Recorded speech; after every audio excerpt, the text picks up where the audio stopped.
Cuán bienaventurado es el hombre que no anda en el consejo de los impíos, que no se detiene en el camino de los pecadores y que no se sienta en la silla de los escarnecedores, sino que en la ley del Señor está su deleite, y en su ley medita de día y de noche.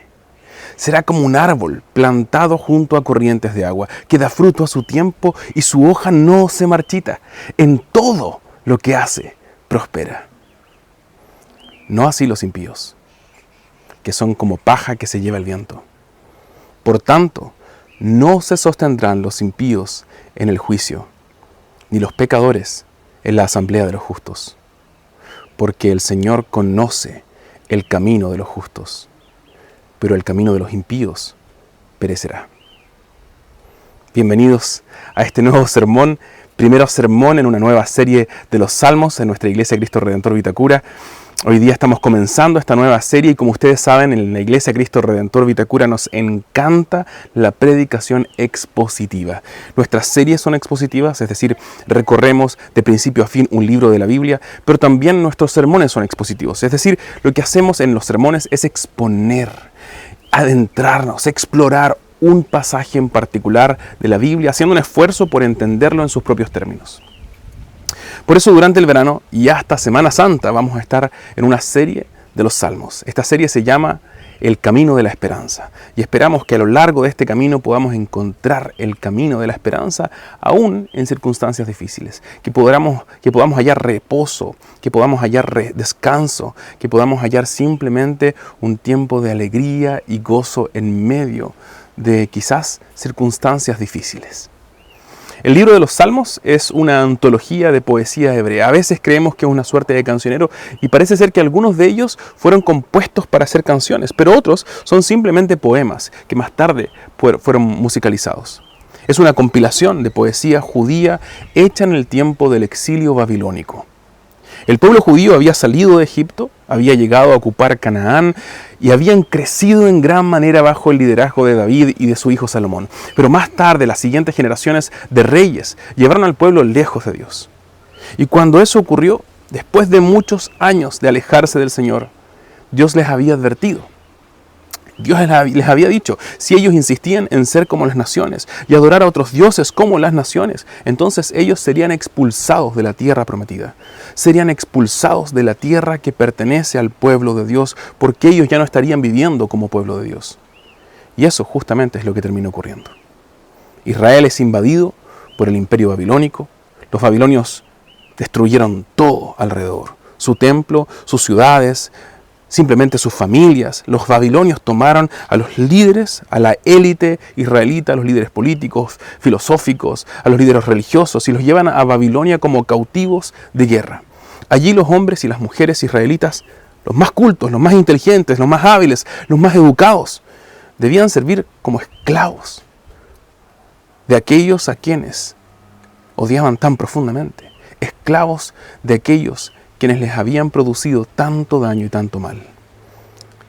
Te invito a pensar por un momento en esto, en el desamparo, la frustración que habían sentido estos israelitas, de tener que trabajar todos los días, día tras día, a fuerza, para beneficiar a esos que habían destruido tu hogar, tu ciudad, tu familia.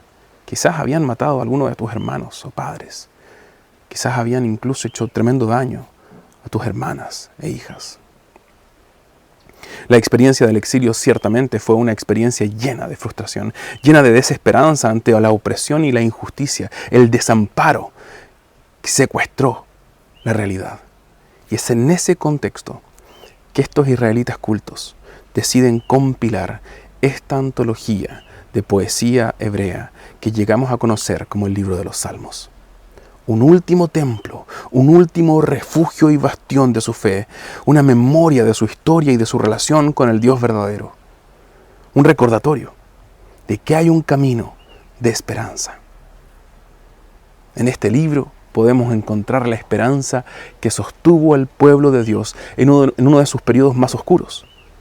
Y a Él nosotros vamos a venir en este verano para encontrar ese descanso, para encontrar aquel consuelo, aquel refugio y sostén, donde nosotros también podemos encontrar esperanza para tiempos difíciles.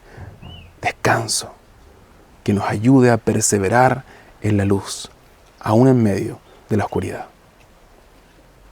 Quizás hoy día mismo llegaste a este video, llegaste sintiéndote exiliado, como los israelitas.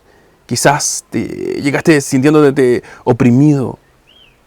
Quizás estás pasando uno de esos momentos que tal vez más tarde en tu historia vas a recordar como uno de esos momentos más oscuros de tu vida.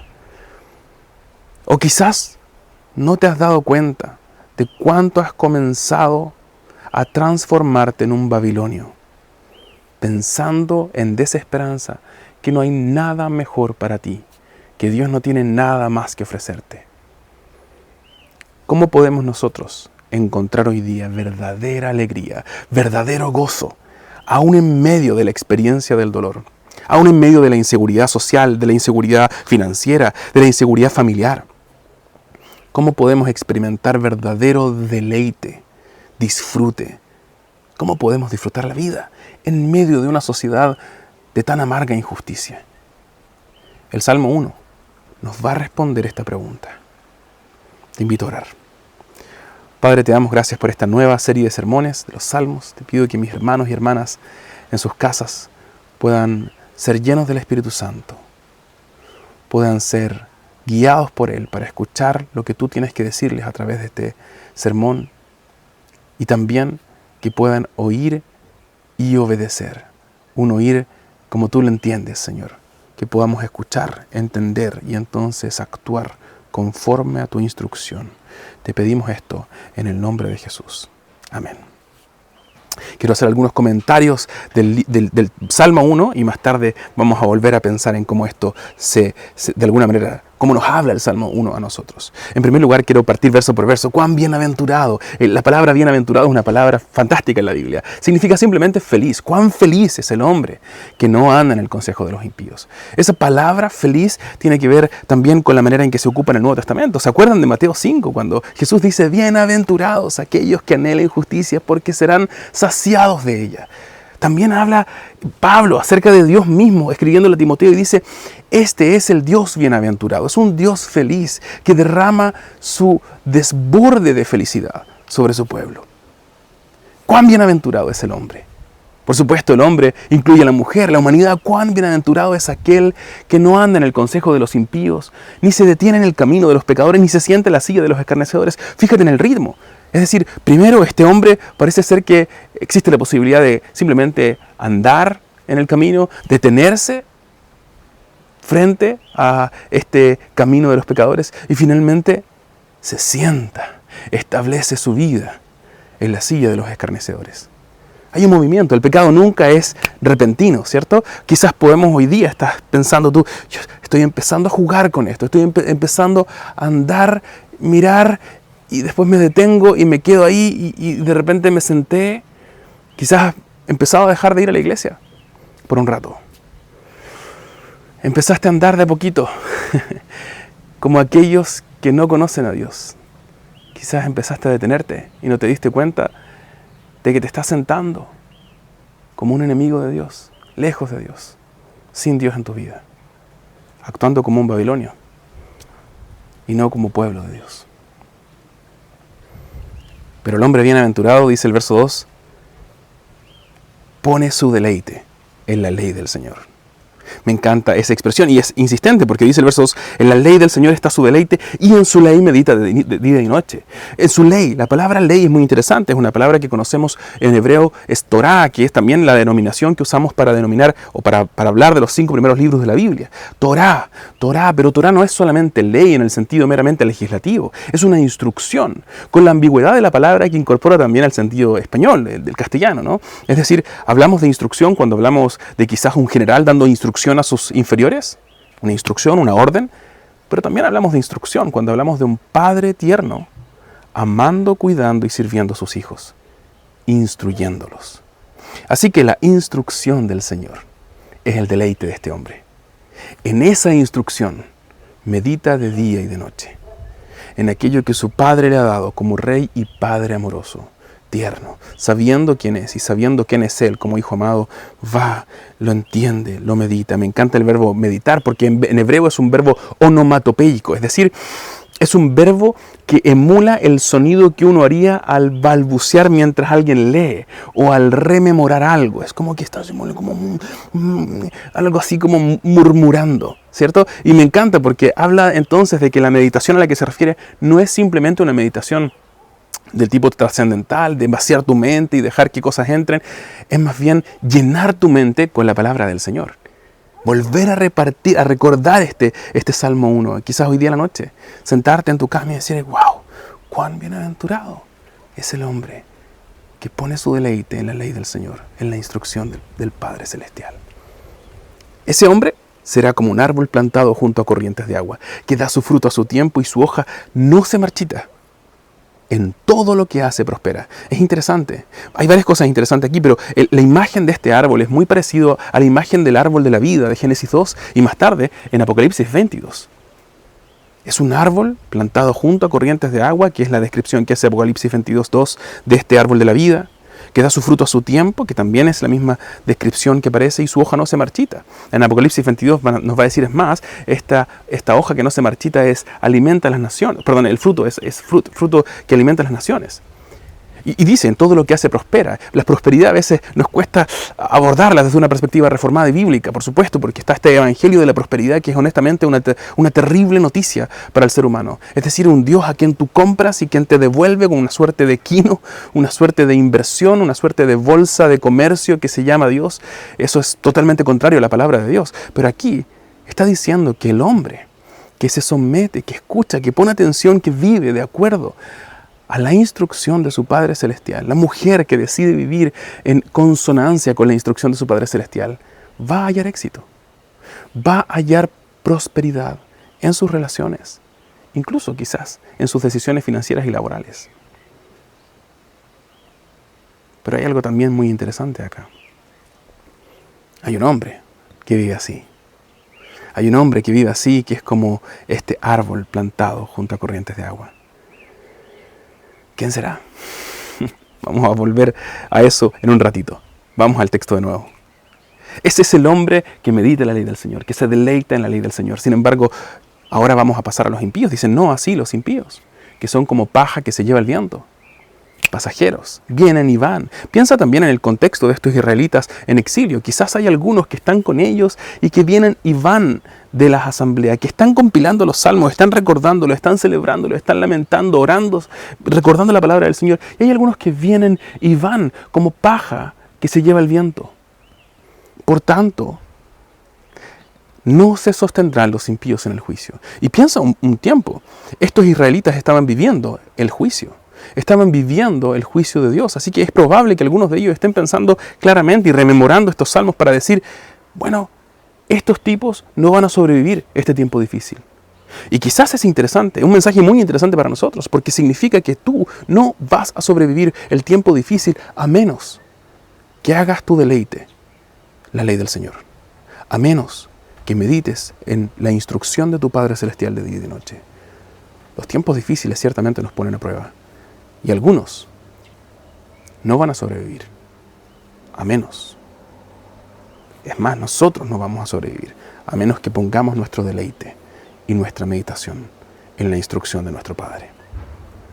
Por tanto, no se sostendrán los impíos en el juicio, ni los pecadores en la congregación de los justos. Este verso me hace pensar todo lo anterior, ¿no? Parece ser que están hablando de algunos judíos que vienen y van, algunos judíos que están como en medio, están quizás pensando en llegar a ser, mimetizarse como un babilonio, como babilonios, empezar a vivir como babilonios porque ¿qué más da, no?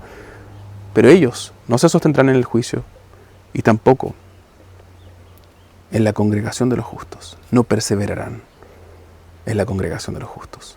Juan habla de esto en sus cartas y habla de algunos que estaban con nosotros, dice Juan, pero que no eran de nosotros.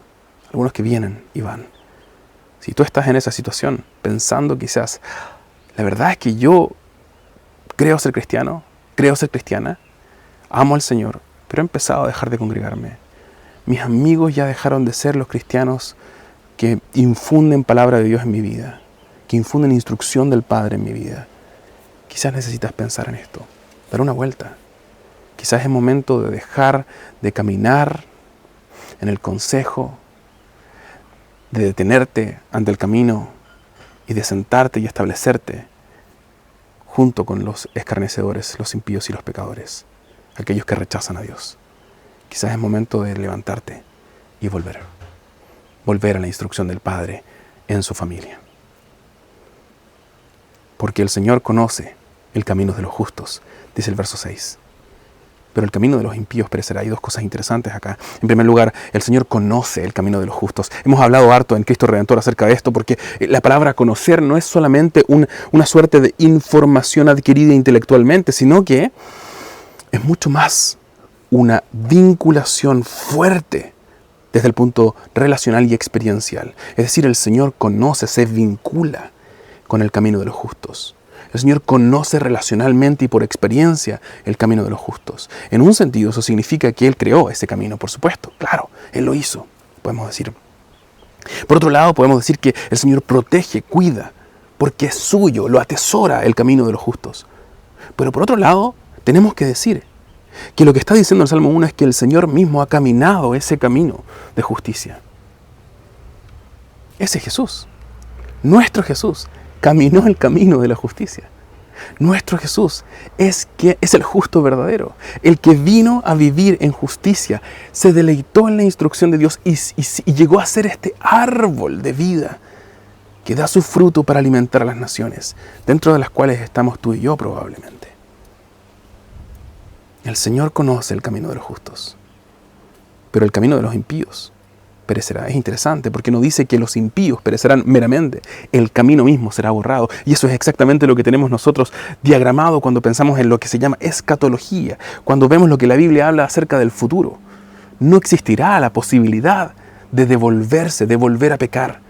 Será borrado ese camino por completo. No solamente no existirán los impíos, sino que la posibilidad de llegar a pecar de nuevo, la posibilidad de alejarnos del Señor, no existirá más. El camino de los impíos perecerá.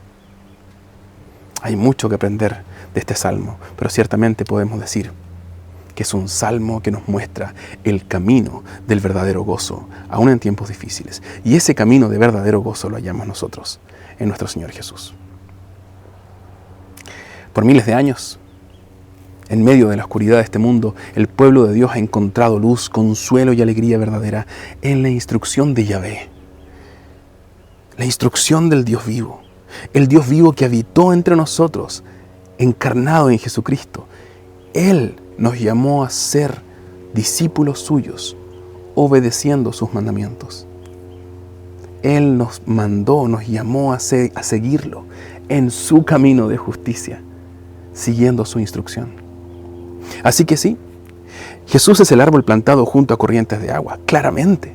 Él es el árbol de la vida de Génesis 2, de Apocalipsis 22 y también de Salmo 1. Pero Jesús no solamente es el hombre que se deleita en la instrucción de Dios, también es Dios mismo, que conoce el camino del justo porque lo ha caminado. Pero este salmo no solo se trata acerca de Jesús. A veces se piensa que los salmos son salmos que hablan de Jesús solamente. Casi como diciendo, en realidad estos salmos no son de nosotros. No debiéramos leerlo como algo que nos habla o que habla de nosotros. Pero ciertamente sí. Porque si estamos en Jesús, entonces Él nos invita a ser en Él esos hombres y esas mujeres que son como un árbol plantado junto a corrientes de agua. Que son como el árbol de la vida. En Él, aquellos que somos sus discípulos, somos llamados a deleitarnos en su instrucción y a ser transformados en fuentes de bendición y de vida para otros. Esto tiene muchas aristas, porque por supuesto que quizás la manera más evidente en que hemos pensado en esto los protestantes por los últimos 500 años es comunicar la verdad de Dios, invitar a otros a conocer a Jesús como consuelo, como Señor y Salvador. Pero también tiene otras aristas. Significa servir a nuestros amigos, mostrar esa luz en lo concreto, no solamente en un discurso. Quizás servir el café en la mañana al llegar a la oficina. Quizás saludar a todos y apartar tiempo para salir 5 minutos antes y saludar bien a tu conserje. Quizás invitar al vecino a tomar un café y conocerle un poco más. Escuchar, amar, servir. También es parte de la instrucción de nuestro Señor Jesucristo. También es parte de la manera en que el pueblo de Dios brilla como luz en medio de las tinieblas. Pero tú, Aún en el peor momento de tu vida, puedes experimentar gozo profundo, alegría y plenitud. Tú puedes venir a Jesús, aun si has estado faltando a la iglesia, aun si has estado alejándote de Él, aun si has estado viviendo de una manera en que sabes que Jesús no aprueba. Tú puedes venir a seguirlo como discípulo. Y al venir, hallarás deleite y alegría. Puedes venir a seguirlo como discípulo, pero no hay muchas más alternativas. ¿Te fijaste? El deleite y la plenitud vienen de la instrucción de Yahvé, de seguirla y deleitarnos en ella, de la instrucción de Jesús como discípulos. Pero no hay un camino abierto, no hay un tercer camino abierto para aquellos que queramos ir quizás a la iglesia de vez en cuando, que quizás queremos meter un par de lucas en el ofrendero y decir, bueno, nosotros sí somos parte del pueblo de Dios. No está esa posibilidad. Jesús no nos dejó un tercer camino de simplemente ser feligreses o asistentes a la iglesia, sino elegir ser discípulo con toda nuestra vida, discípulas con toda nuestra vida, o el camino de aquellos que se alejan del Señor. Te quisiera invitar a venir de nuevo, a comprometerte de nuevo con Jesús, a deleitarte en su instrucción para tu vida familiar, para tu vida laboral, para tu vida completa. Al refugiarte en Jesús, en su persona, en su instrucción, vamos a ser bienaventurados, porque nuestra sed más profunda finalmente será saciada. Así lo dice Jesús. Bienaventurados los pobres en espíritu, pues de ellos es el reino de los cielos. Bienaventurados los que lloran, pues ellos serán consolados. Bienaventurados los humildes, pues ellos heredarán la tierra. Bienaventurados los que tienen hambre y sed de justicia, pues ellos serán saciados. Ven a encontrar saciedad. Deja de buscar afuera lo que nunca va a saciarte. Ven acá, ven a Jesucristo y encuentra saciedad para tu anhelo más profundo. Corre a encontrar gozo en su palabra, en su comunión, en su familia. Corre, porque allí vas a encontrar la plenitud que anhelas. No la vas a encontrar en el mundo. Eso es lo que descubrieron justamente los israelitas en el exilio. No van a encontrar gozo y plenitud en el mundo, ni en el dinero, ni en una nueva pareja, ni en la sociedad que te apruebe, ni en la liquidación de tus deudas, ni en las vacaciones soñadas que no pudiste darte este verano, ni siquiera en ese amor de ese familiar que se ha alejado en este tiempo. Tu vida no será plena, aun si tus problemas de salud por completo son eliminados. Y aunque queremos todas estas cosas, por supuesto que las queremos y seguimos orando por algunos de nosotros que estamos enfermos y que estamos pasándola mal. Queremos acompañarnos y vivir eso juntos. Queremos pedir que el Señor las sane. Pero ninguna de esas cosas va a saciar la sed más profunda de tu corazón, porque tu corazón anhela algo que este mundo no puede darte. Agustín de Hipona dijo esto en sus confesiones. Oh Dios, a ti es a quien el hombre desea alabar.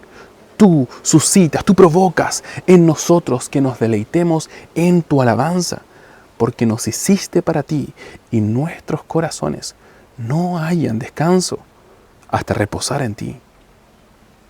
Así que persevera en tu esperanza, anhela más de Dios, medita en su instrucción de día y de noche, y vas a ver a Dios interviniendo a tu favor. Verás provisión de todas estas cosas, pero mucho más importante, de tu sed más profunda. Veremos provisión hoy día. Su Espíritu Santo habita en su iglesia, en su pueblo, en su familia. Así que el Espíritu Santo va a proveer gozo, alegría, aún en momentos difíciles. Pero además, tenemos el futuro, el día en que Cristo vuelva a establecer su reino. Vengamos a experimentar esa alegría y esa plenitud capaces de brillar en medio de la oscuridad.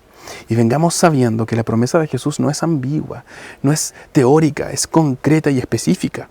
Él volverá a establecer su reino en esta tierra. Él hará justicia a la injusticia que tú estás llorando aún hoy. Él sanará nuestros cuerpos y nuestros dolores. Él consumirá toda la oscuridad con su luz, y el camino de los impíos perecerá. este mundo tangible y real será conquistado definitivamente por Cristo.